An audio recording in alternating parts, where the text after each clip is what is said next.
Bonjour, je suis Jean-Baptiste Tissier, je suis formateur et coach professionnel.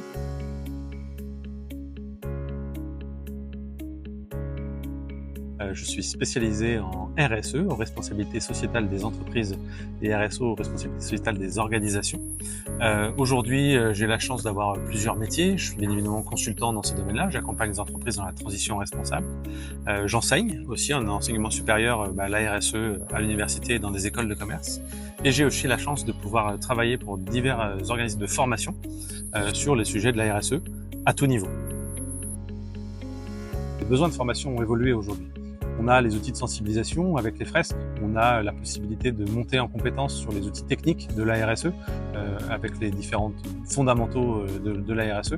Et aujourd'hui, dans le parcours de manager de transition, on peut avoir des programmes plus longs qui vont jusqu'à 4 jours pour accompagner l'entreprise à s'engager dans une démarche de transition, à intégrer la RSE dans sa stratégie et surtout à pouvoir embarquer tous les collaborateurs dans une stratégie responsable qui aura du sens. Toujours en train, un peu de vélo, sinon les transports en commun. Formation présentielle forcément parce qu'on aime le contact humain quand on est formateur, mais ça marche très bien à distance aussi. Support numérique évidemment, ça facilite l'envoi, mais le bon vieux paperboard a toujours son efficacité.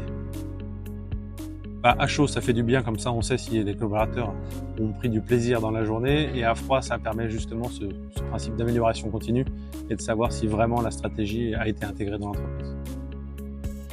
Kero, ça a bien changé ma vie de formateur. D'abord, ça m'a permis d'accompagner des entreprises à être certifié Calliope. Ça me permet d'avoir tous mes supports au même endroit. Et c'est aussi un formidable outil pour gérer l'emploi du temps, les supports de formation et les évaluations. Donc c'est un vrai facilitateur de formateurs. Moi, celle que j'aime beaucoup quand je suis en sous-traitance, c'est les comptes rendus. Pouvoir terminer la journée en saisissant moi à chaud le compte rendu de la journée, ça facilite beaucoup la vie sans changer de plateforme. Et puis en plus, ça permet souvent de déclencher de la facturation derrière. Donc pour nous, c'est important aussi. Alors, une fin d'année avec de la formation, un sujet de RSE qui aujourd'hui continue à faire parler de lui, un petit peu différemment qu'on l'entend dans l'actualité avec notre politique actuelle en France. Mais c'est un vrai sujet d'avenir, on en a encore pour quelques temps à en parler.